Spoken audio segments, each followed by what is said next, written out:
The release of Call of Duty World War II was right around the corner, and this is the first game in the series in quite some time that's explored the World War II setting. After all the flack Infinite Warfare got, hopefully this entry makes some improvements. Today in gameranx, we're here to bring you 10 things you need to know about Call of Duty World War II.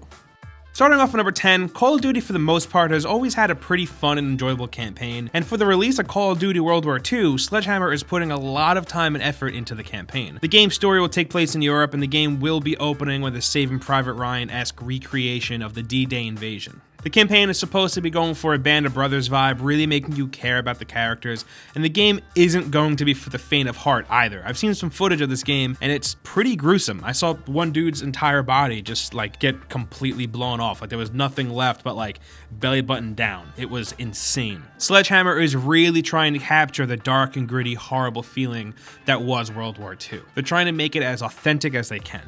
And moving on to number 9, while there are a lot of bigger changes happening in Call of Duty World War II, there are some smaller things that are changing as well. The Killcam, for example, it's gone, which is weird because it's been in the series for, I don't know, pretty much forever, I think. But no longer will you have to relive your death and see what stupid mistake you made to actually get killed. Instead, it's being replaced with more of an Overwatch play of the game-like thing, showing what the game thinks are key moments in that match that you just played. This is a small little change, but I think it's a pretty fun one. This was available in the beta, so we did get a look at it, but hopefully the game gets better at actually picking out that key moment, because as of the beta, it wasn't very good at it. But we'll have to wait for the full release of the game to see what exactly they've done with it.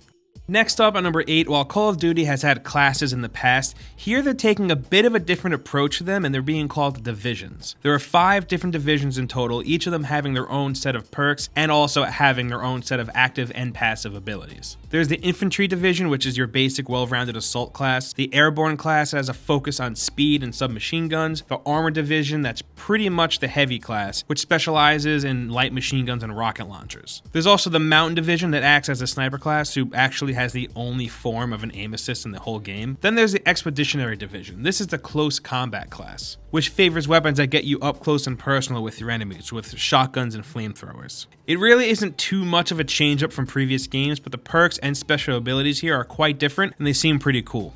Moving on to number 7, this is actually something that I think is a pretty neat change, but your health will no longer automatically regenerate. You'll actually have to find and pick up health packs. So there's no more hiding behind cover and waiting for your health to regenerate, but now you have to call upon your teammates to supply health packs, ammo, and even cover fire. This should help to maybe make the game a bit more challenging. It kind of gives it an old school vibe that's very reminiscent of the older games in the Call of Duty series.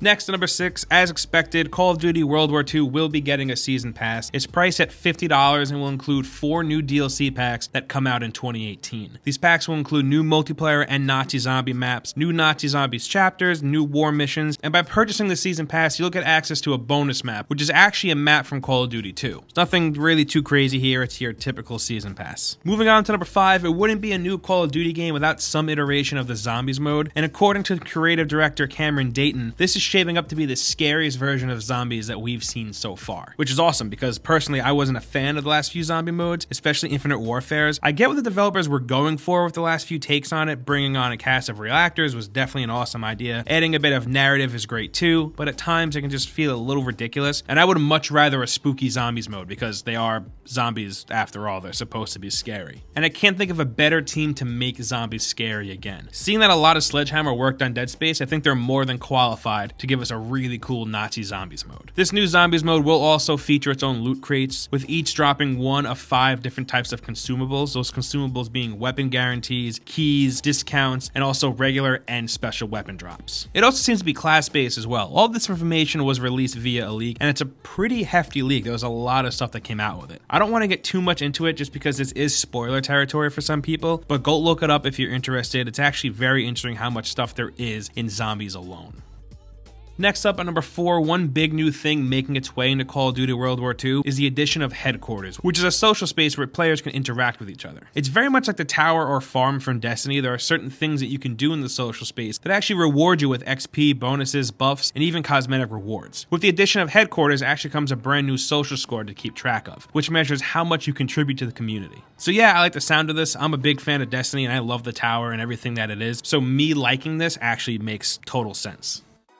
Coming in at number 3, this wouldn't be a 2017 video game release if there weren't loot boxes. Yes, I know, big bad loot boxes, but before you grab your torches and your pitchforks, let's talk about exactly what you're getting with them. So they don't work like Shadow of Wars in the sense that they don't affect the single player campaign, and they don't work like Battlefront 2's loot boxes either, so there's nothing that's tied to progression, nothing that actually affects your stats. They actually work more like the loot boxes in Overwatch, in the sense of they're cosmetics only. Sledgehammer Games studio head and co-founder Michael Condrey actually said this during a Reddit AMA. All weapon variants and gear variants in Call of Duty World War II supply drops are cosmetic only, so there are no stat-based variants in play. He also went on to say that there are ways to get all of the stuff in the loot boxes through other means. He didn't go too much into detail about it, but there are collections and collection bounties, and using these you'll be able to earn these items through playing the game's numerous multiplayer modes and through finishing stuff in headquarters. So according to everything we know so far about them, the loot boxes shouldn't be scaring you yet. Like I said before, it seems to be similar to how Overwatch approaches it, which I think is a pretty okay way to do it.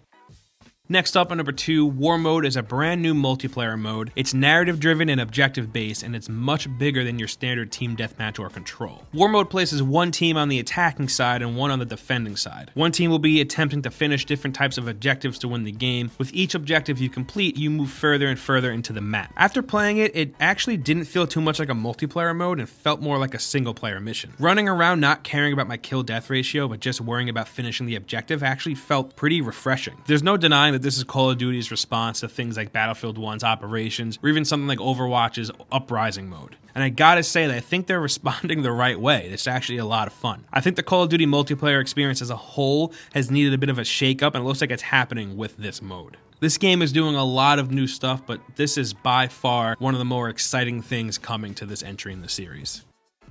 Finally, at number 1, let's get some housekeeping out of the way. The game launches on November 3rd on PC, Xbox One, and PS4. It'll be both PS4 Pro and Xbox One X enhanced. There isn't much on the Xbox One X benchmarks, but a UK pre-order listing does state that it will run at 4K. That's all we have to go on right now for that. Digital Foundry, though, did do a video on what to expect from the PS4 Pro version, and it's actually pretty impressive. Resolution-wise, it's very close to native 2880 by 1620p, and it hits 60 frames per second most of the time, occasionally dipping down to 55 frames per second. In terms of PC system requirements, we're looking at the minimum specs of Intel Core i3 or equivalent, 8 gigs of RAM, and an NVIDIA GeForce GTX 660 at 2 gigs, or an AMD Radeon HD 7850 at 2 gigs or higher. The recommended requirements are Intel Core i5 or AMD Ryzen R5 1600X, 12 gigs of RAM, and NVIDIA GeForce GTX 970 or GTX 1060 at 6 gigs, or AMD Radeon R9 390